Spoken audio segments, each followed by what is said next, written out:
Alors, descendante de la Mauresse, c'est une tentative, pas une tentative, on va dire que c'est le début d'une recherche donc sur ce que j'appelle une généalogie afropéenne, dont je m'en tiens une définition d'afropéa qui concerne les personnes dépositaires principalement d'une expérience européenne, d'un vécu européen. Lorsqu'il s'agit de mêler expériences subsahariennes et afrodescendantes dans un même corpus, comme on peut souvent avoir besoin de le faire, j'emploie plutôt le terme africana. Donc, africana, pour moi, est ce qui mêle expérience subsaharienne, sens large, et afrodescendante toutes, parce qu'il y a de puissants liens entre elles. Mais dans Africana, il y a des catégories qu'on peut définir. Il ne faut pas avoir peur de le faire et elles méritent d'être reconnues dans leur singularité. Donc, dans Africana, il y a aussi bien africain-américain que afro-péen, que afro-brésilien, que afro-cubain, et ce n'est pas les mêmes. Ce n'est pas les mêmes, même s'ils ont des liens. Et même les afro-iraniens, tous les afros, quoi, parce que malheureusement, l'esclavage a projeté des bouts de chair de l'Afrique dans le monde entier.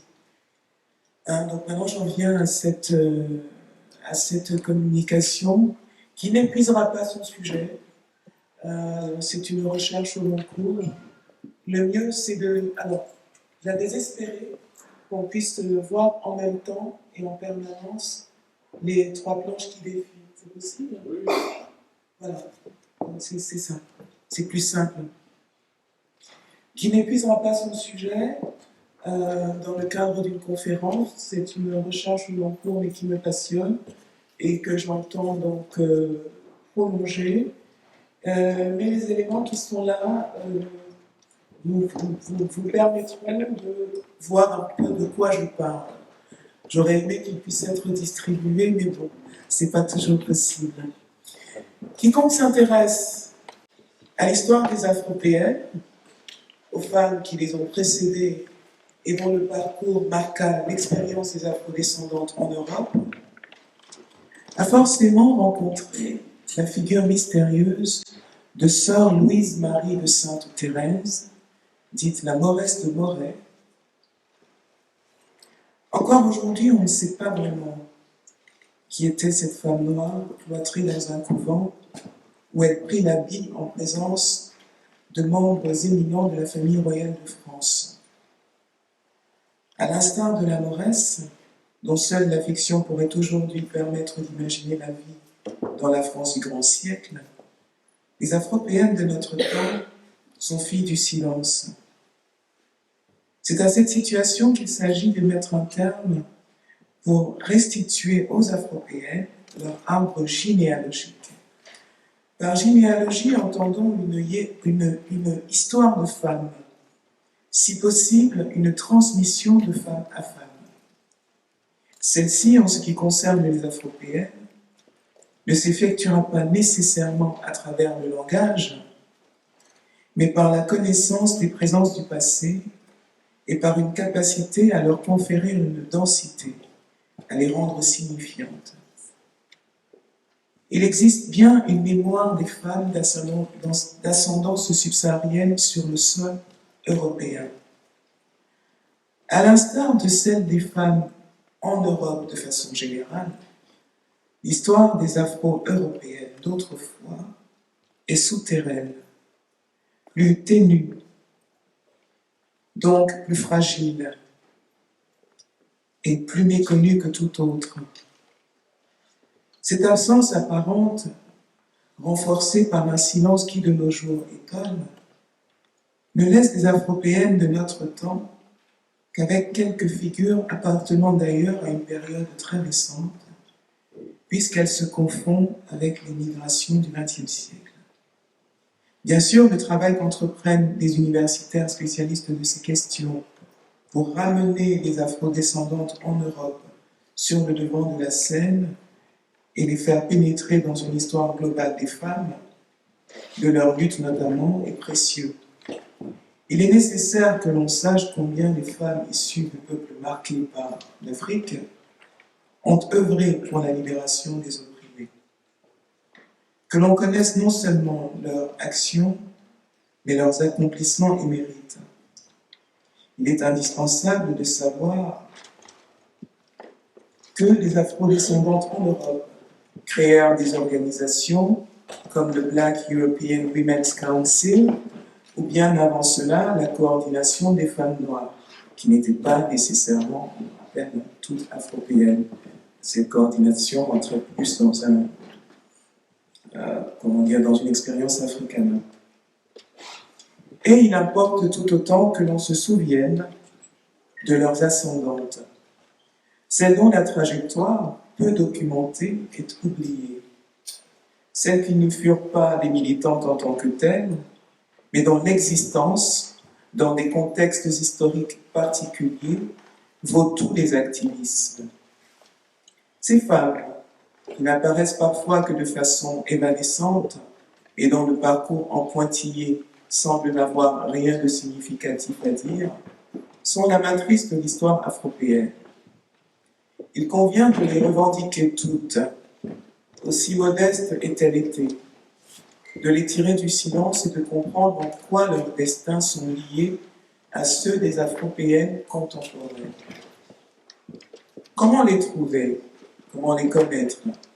Et ensuite, comment faire des lambeaux de récits qui nous restent d'elles un élément du matrimoine afropéen sur lequel pourraient s'appuyer leurs descendantes, même symboliques?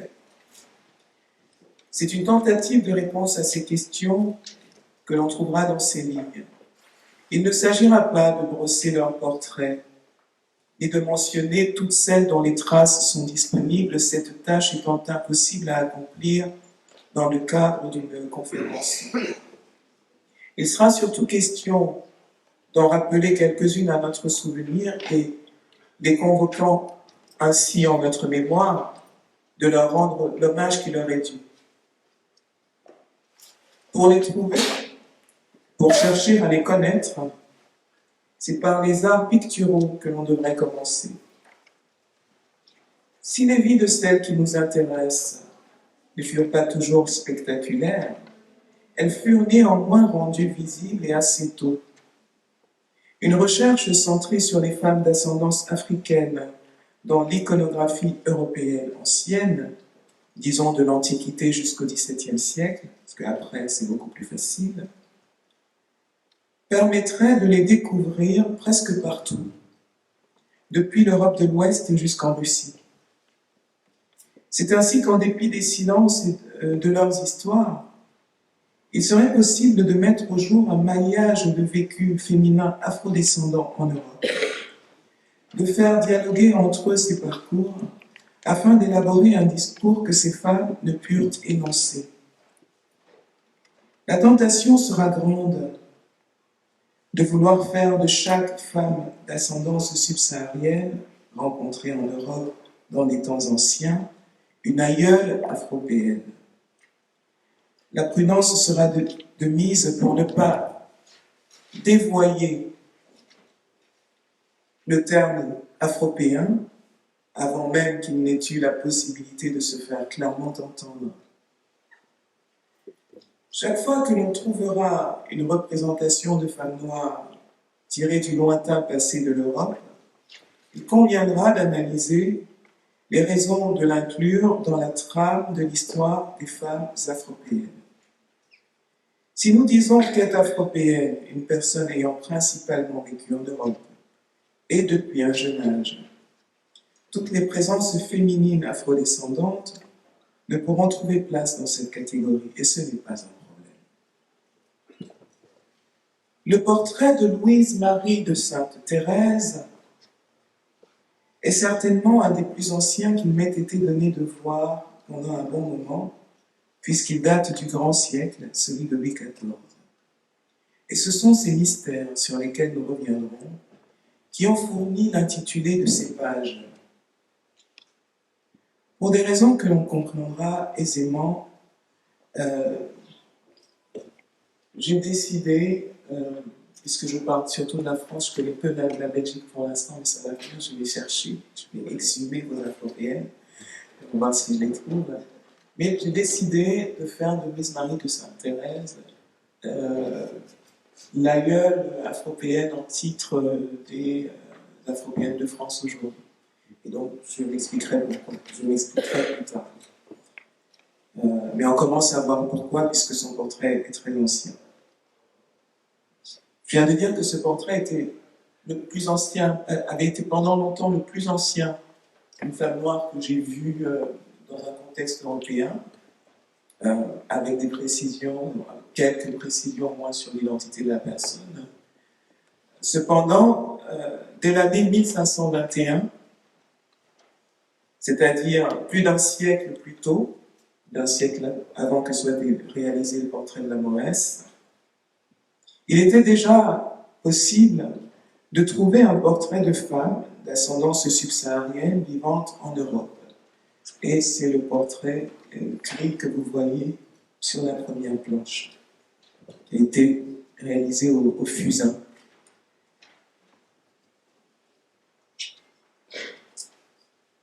Comment arriva-t-elle au Portugal? Y avait-elle vu le jour? Y avait-elle été amenée enfant? Nul ne saurait le dire. Quel était son quotidien? Nous n'en avons aucune idée précise. Pourtant, son visage est là, depuis l'année 1521, résistant à sa disparition. Contrairement à d'autres qui ne prennent pas la peine de nommer leur sujet, Albrecht Dürer, l'artiste qui réalisa le portrait de cette jeune femme, mentionna son prénom. Elle s'appelait Katharina. Que le prénom de Katharina soit su signifie qu'elle ne fut pas seulement regardée, mais vue. Dans ses carnets, Dürer indiqua aussi son âge. Elle avait 20 ans. Le portrait qu'il fit de Katharina, s'il répond au canon de son temps et aux exigences techniques concernant l'élaboration du portrait, forme alors considérée comme la plus noble, ne manque pas de restituer l'humanité de la femme, comme le souligne l'historienne de l'art Anne Lafont. Et je renvoie pour tous travaux sur l'iconographie à ceux, donc aux travaux de Anne Lafont, notamment dans son livre L'art et la race. Et aussi, bien sûr, dans le catalogue de l'exposition Le modèle noir, puisqu'elle a beaucoup contribué au texte que l'on trouve dans ce très très beau catalogue qui est une mine pour les chercheurs. Katharina, dite Catherine en français, n'était pas une de ces héroïnes ayant le vent en poupe de nos jours et qui semblent avoir le monopole de l'attention des subsahariennes ou des afrodescendantes en quête d'images valorisantes. La femme peinte par Dürer est modeste dans son attitude, probablement pas très à l'aise, puisqu'elle baisse les yeux. Il émane de son portrait une douceur mêlée de mélancolie. On se demande à quoi elle pouvait bien penser. Les traits incontestablement subsahariens du visage suggèrent à cette époque une histoire de la violence qui ne transparaît pas à l'image. L'artiste ne donne pas à voir une situation, ni même une condition, mais une personne. Nous n'étions pas encore à l'ère de la représentation des affres de l'esclavage, mais c'était déjà le XVIe siècle, celui qui consacra l'ensauvagement de l'Europe de l'Ouest, celui qui inaugura ces grandes conquêtes. L'année nous interpelle, 1521. Cela semble si tôt. Il convient toutefois de se souvenir que c'est le 8 août 1444 que la première vente publique de subsahariens fut organisée à Lagos, au Portugal. Petite parenthèse, le nom de la ville de Lagos au Nigeria vient donc du Portugal et ce n'est pas un nom africain. Donc, cette vente en 1444 a lieu au Portugal une cinquantaine d'années avant que Christophe Colomb n'allât s'égarer sur les côtes de ce que l'Occident appellerait l'Amérique. Ce que l'on voit, ce n'est donc pas seulement Katharina. Ce sont toutes celles et ceux qui la précédèrent et qu'elle avait encore peut-être l'occasion de rencontrer. Et même si Katharina s'était trouvée isolée, privée de relations avec des personnes partageant son phénotype, son origine et sa langue ancestrale, son image amène à se souvenir de toutes celles qui ne furent pas créées. Cette femme du passé reste une inconnue, mais son silence nous parle d'une époque antérieure à l'esclavage colonial et au cours de laquelle une personne noire n'était pas forcément de condition servile. La plupart des nations européennes qui s'engagèrent plus tard dans le trafic humain et l'esclavage colonial ne pratiquèrent pas celui-ci sur leur sol, mais dans leur lointaine colonie. En ce qui concerne les Portugais, puisque c'est dans leur pays que l'on vit Katharina, ils pratiquèrent l'esclavage au Brésil et dans les territoires subsahariens dont ils s'emparèrent. S'il reste tout à fait possible que Katharina ait été une servante, elle pouvait l'être au même titre que bien des Européennes issues de couches populaires et dont il ne serait venu à l'idée de personne de faire le portrait. Qu'une femme noire ait pu vivre en Europe exactement comme n'importe qui, sans être particulièrement inquiétée ni malmenée en raison de la couleur de sa peau, avant l'époque esclavagiste, étonne de nos jours. Elles ne furent peut-être pas nombreuses, mais certaines laissèrent des traces assez nettes de leur passage pour que nous en ayons connaissance. L'historienne Miranda Kaufmann, qui a effectué une importante recherche sur la présence afrodescendante dans l'Angleterre non encore esclavagiste, nous parle notamment de Catalina of Almondsbury, dont nous n'avons pas de représentation exacte, mais dont les possessions furent découvertes. On sait donc qu'autour de l'année 1600, dans la campagne anglaise, vivait cette femme d'origine subsaharienne qui gagnait sa vie en vendant le lait et le beurre que procurait sa vache. Elle avait une maison et des voisins à qui elle vendait ça, les produits de sa vache, les produits laitiers. Ce n'était pas une de ces guerrières qui font rêver, mais elle mena une vie digne. Catalina était de plus indépendante, une rareté dans l'Angleterre rurale de son temps. Katharina et Catalina étaient-elles des Afropéennes au sens strict? Peut-être pas, si elles avaient vu le jour ailleurs qu'en Europe et si elles avaient été façonnées par cet autre territoire. Cependant, elles invitent à se souvenir de celles qui entrèrent en Europe dès le XVe siècle, à un jeune âge, et qui s'y construisirent. Se remémorer ces femmes, imaginer la solitude qu'elles connurent inévitablement, la difficulté pour elles de fonder une famille, la manière dont elles surent évoluer au sein de sociétés ne leur présentant pas de modèle ayant leur apparence, est riche d'enseignements pour celles qui souffrent aujourd'hui de cette même absence de représentation. Bien entendu, une part de tragique s'invite parfois dans ces destinées de femmes, y compris lorsque s'y attache du prestige. C'est le cas avec Louise-Marie de Sainte-Thérèse, qui vécut cloîtrée, sans doute pour que son existence ne soit pas connue du grand public. Cet enfermement lui-même était un privilège pour une femme subsaharienne, d'ascendance subsaharienne.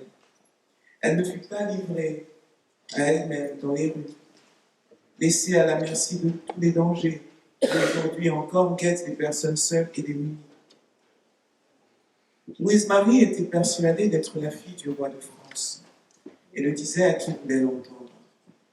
Toutes les démarches entreprises pour la réduire au silence à ce sujet furent vaines et ne firent que renforcer ses certitudes. Celle-ci pouvait-elle avoir été acquise au cours d'une petite enfance dont on ignore tout, puisqu'on ne la connaît qu'au couvent, et que c'est de là que s'échappe son image pour venir jusqu'à nous. On ne sait qui elle était vraiment, mais des faits étonnants sont attestés. Lorsqu'elle prit le voile, des membres de la famille royale assistèrent à son entrée dans les ordres. Jusqu'à la fin de ses jours, une pension lui fut versée par le trésor royal. Louise-Marie reçut une instruction et eut souvent la visite de personnalités illustres comme Madame de Maintenon, Saint-Simon ou le Dauphin, dont elle affirmait qu'il était son frère. Pourquoi ces visites? L'unique portrait que nous avons d'elle, trouvé à la bibliothèque Sainte-Geneviève, la montre en habit de religieuse. Elle paraît confiante, semble même défier qui la regarde. La mère supérieure du couvent la disait orgueilleuse, ce qui ne sied pas à une bonne religieuse. Était-elle ou non fille de France, comme on l'aurait désignée si elle avait été officiellement princesse de sang? Comme vous le savez, peut-être les enfants royaux en France se sont dit fils et filles de France. Alors était-elle? Ce qui compte, c'est qu'elle le pensait et n'était pas la seule. Son histoire peut être mise en parallèle avec celle de Louis-Jean Aniaba, filleul subsaharien de Louis XIV, originaire de l'actuelle Côte d'Ivoire et qui fut amené à la cour alors qu'il n'était qu'un enfant. Il fut baptisé, fut fait chevalier, vécut comme un prince, recevant la meilleure éducation et une rente conséquente, jusqu'à son retour dans une Afrique n'ayant pas prévu à son intention un statut aussi élevé. L'histoire d'Aniaba ayant fait couler beaucoup d'encre, on ne s'y attardera pas. Ajoutons simplement que s'il fut admis à la cour, c'était parce que le roi de France n'avait pas d'aversion pour la couleur de peau. Louis XIV était certes un roi esclavagiste, qui ne vit jamais de ses yeux l'esclavage, mais il faisait grand cas de ceux de sa caste, d'où qu'ils fussent. La classe lui importait plus que la race, et il faisait ce que font les gouvernants, de la politique. Ses cadeaux somptueux à ses homologues subsahariens sont connus. Je renvoie aux travaux de l'historien Tidiane Diakité, notamment dans un livre intitulé Louis XIV et l'Afrique noire, qui est paru aux éditions Ardea en 2017, pour voir un peu les détails et notamment quelques descriptions de ces cadeaux somptueux. Ce que l'on sait peu à propos de Louis XIV, c'est qu'il fut le tout premier gouvernant français à entretenir des relations étroites avec ses homologues d'Afrique subsaharienne. Et c'est parce qu'il en fut ainsi que la France put s'ancrer en Afrique de l'Ouest notamment, bien avant de s'y présenter sous les traits du colonisateur. Un embryon de ce qui deviendrait l'AOF, Afrique occidentale française, commença à voir le jour sous ce monarque ambitieux qui voyait déjà de quelle façon l'Afrique pouvait servir la puissance de son royaume. Non seulement fut-il en son temps le souverain d'Europe qui dépêcha le plus d'ambassades en Afrique subsaharienne, mais il fut également celui qui reçut le plus grand nombre d'envoyés des cours subsahariennes. Qu'il y ait donc eu des Noirs dans l'environnement du roi de France et dans le royaume n'a rien de surprenant. Ce que l'on note, c'est qu'il ne s'agissait pas seulement de personnes de condition servile, ayant suivi leur maître lors de voyages depuis les colonies antillaises, où ils devaient d'ailleurs retourner. Ce fut le cas de Madeleine, dont le portrait célèbre, alors portrait de Madeleine juste en bas, dont le portrait célèbre, exécuté par Marie-Guillemine Benoît, orne désormais un timbre des postes françaises. Ce que j'ai montré ici, c'est le timbre. qui a été créé en 2020 à l'effigie de Madeleine. Oui, j'avais prévenu, moi je suis une romancière, je réfléchis en écrivant des livres, des conférences.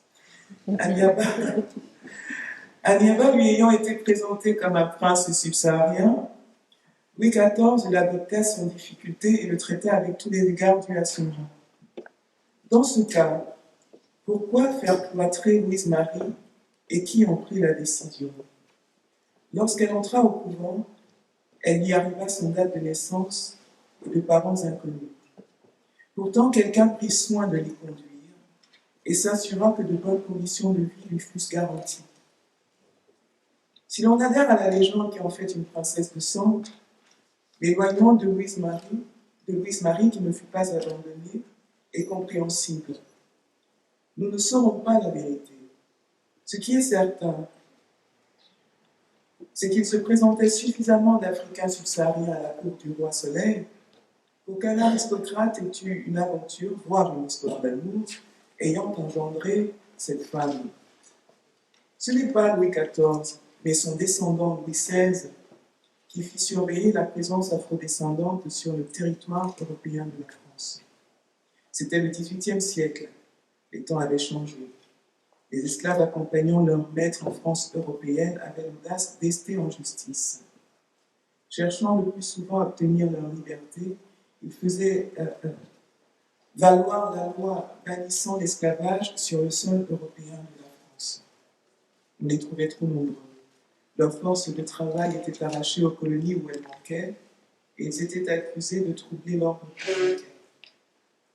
Le problème que posaient ces Noirs venus sur le territoire européen de la France était aussi que, ayant goûté à la liberté, s'ils retournaient aux colonies, c'était souvent pour y propager des idées de révolte. Il fallut alors contenir le problème. Au XVIIIe siècle, la majorité des Noirs rencontrés en France hexagonale ont connu la condition servile dans les colonies et en Vienne. Louise-Marie n'a pas ce profil et ne connut pas l'époque de la police des Noirs. Nous ignorons d'ailleurs s'il y a eu l'occasion de rencontrer une seule personne ayant sa complexion. Le portrait de cette religieuse énigmatique aurait pu être détruit afin que son existence soit à jamais effacée. Il n'en fut rien. Quelqu'un voulut le sauvegarder et la Révolution française, qui déboulonna pour les faire fondre quantité de statues royales, allant jusqu'à profaner les sépultures des monarques jusqu'à Clovis, depuis Clovis, épargna cet unique portrait de celle qui se disait fille de France. Il paraît évident que dans une France ayant connu des personnalités afrodescendantes comme le chevalier de Saint-Georges, le général Dumas, ou même des figures telles que les célèbres soldats noirs du maréchal de Saxe, des femmes d'ascendance subsaharienne vécurent aussi, peu nombreuses, isolées, mais elles étaient là. En silencées, elles furent néanmoins ineffaçables, puisque tableaux et sculptures ne cessent de les ramener à nous.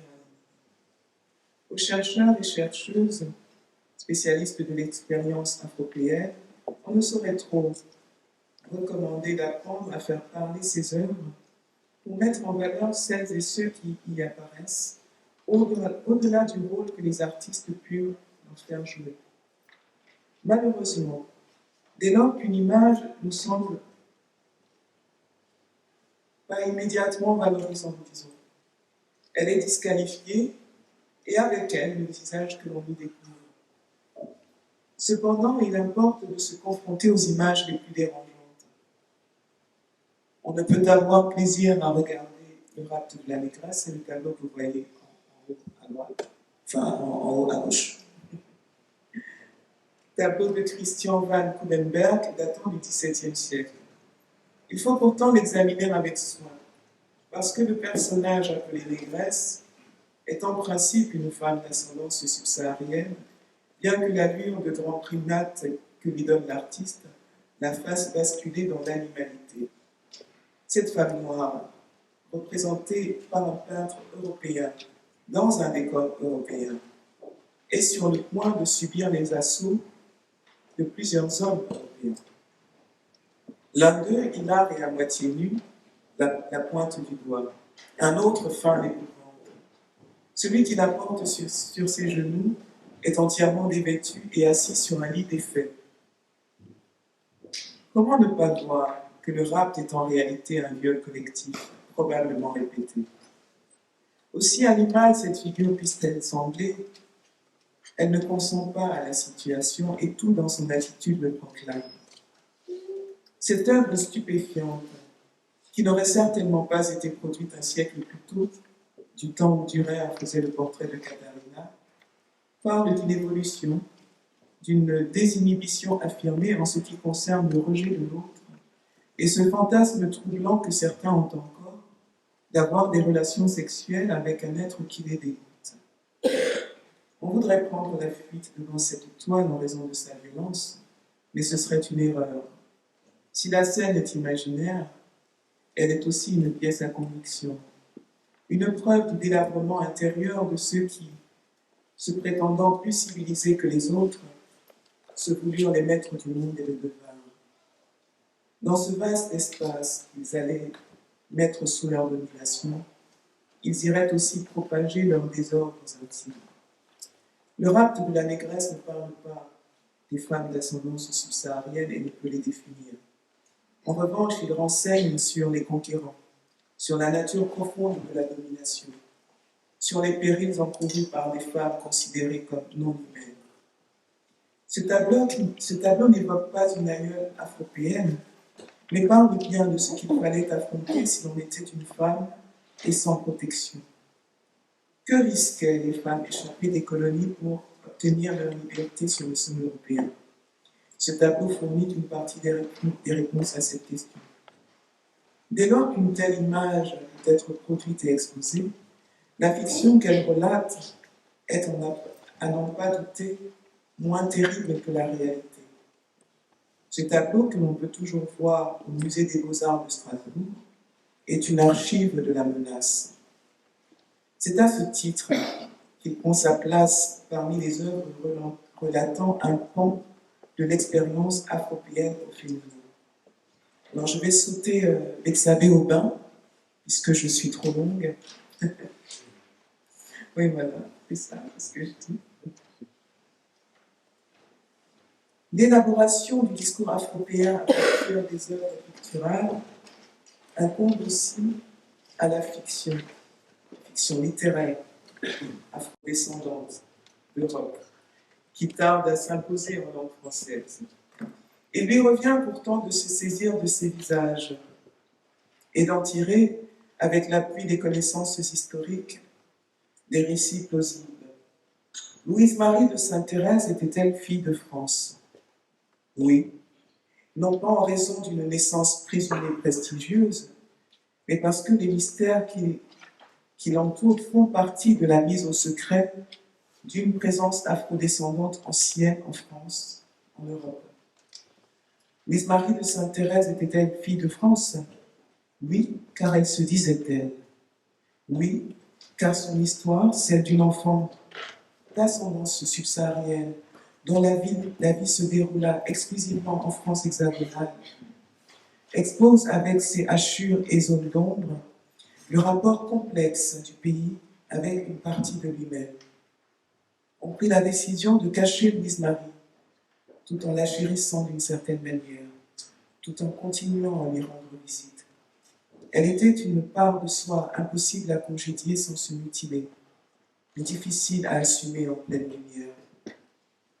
Louise-Marie était un chapitre clandestin de l'histoire familiale, un savoir ésotérique et connu de quelques initiés. Louise-Marie fut cloîtrée comme les enfants métis que les colonisateurs eurent en Afrique et pour lesquels furent créés des orphelinats spéciaux. Ils y seraient entassés sans qu'il leur fût accordé de porter le nom du père. Mais les siècles s'écoulèrent et Louise-Marie s'évada du cloître. Sans nous lancer dans des spéculations hasardeuses, il est possible d'affirmer, à la seule lumière de ce destin particulier, que l'Afrique est entrée dans la part la plus profonde de l'histoire de l'Europe, il y a déjà plusieurs siècles, et qu'elle arborait aussi des traits féminins. Je vais m'arrêter ici, merci de votre attention.